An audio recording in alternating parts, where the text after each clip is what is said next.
problem as Pam. You just gotta be comfortable with that crescendo. Do this. We're just gonna do the exact same thing. As gradual as you can, like your arm is underwater, so you have lots of resistance. Now add a pattern to it. Yep.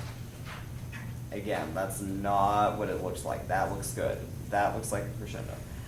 So it's got to look like that. You'll see that on the tape. Why don't you try that? Measure 24.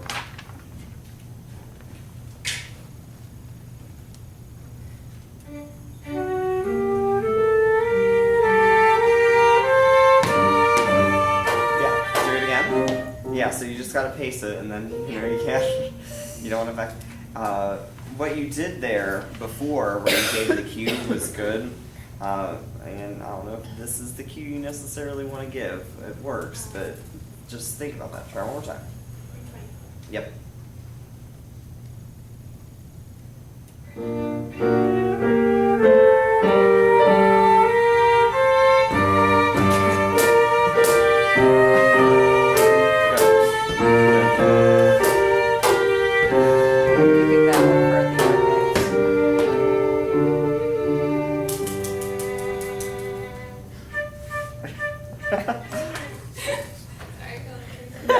Bashful schoolgirl is the key you want to give either, but it works. I will take that. You have anything? Oh, that's amazing. Think about putting as much information in the baton as you can. In fact, there's a lot of body motions that you do that kind of distract from looking at the tip. And also, we talked about this before, the color of clothing you choose to wear. I think it's even the same shirt. So It's not the same, it's just exactly the same color. just be careful of that. And a little low. You know, kind of looking at your stomach a little bit. So just get it up a little bit higher. So your ready position. And just go ahead and start a 4 pattern. Higher. There you go. Yeah. You have to think when you have an ensemble that's full of people, if you're conducting an orchestra, you've got to make sure that the strings that are, the cellos that are in the back over here, that the brass and the woodwinds that are back here, they got to be able to see what you're doing over top of all the heads in front of them. So higher is better. You know, you don't want to be up in space where it's uncomfortable and you can't do anything. But you can't let it get low, otherwise no one past the first 2 rows is going to be able to see what you're doing. All right, and do another exercise. The cellos are over here. Huh. To her, Oh, over here. Oh, Yeah, do five. I thought you were doing it from your perspective. No.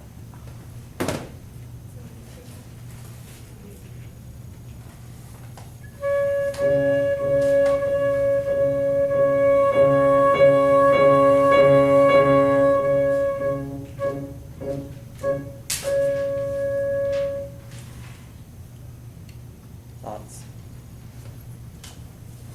Yeah, you're not high enough and you're putting extra body motion in for the crescendo. Because what's happening is you don't trust the stick enough. So you're saying they won't play it unless I show them with the rest of my body. That's not a good mindset because you want to develop a level of trust with your ensemble. So you don't want to bombard them with information all at once because then you're saying I don't trust you to pick up things that are very basic. Does that make sense? You know, the biggest thing is things that you do with your body and with your expressions should enhance what's happening in the baton. So if you're doing stuff all the time, it can become distracting. It becomes like sensory overload because you have to pick and choose what information you can process.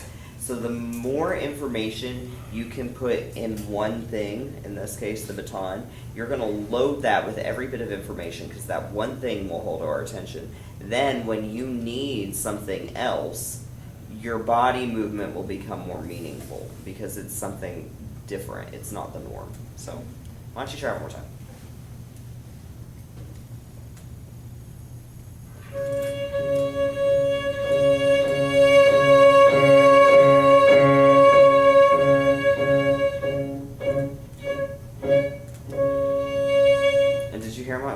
better that sounded that time.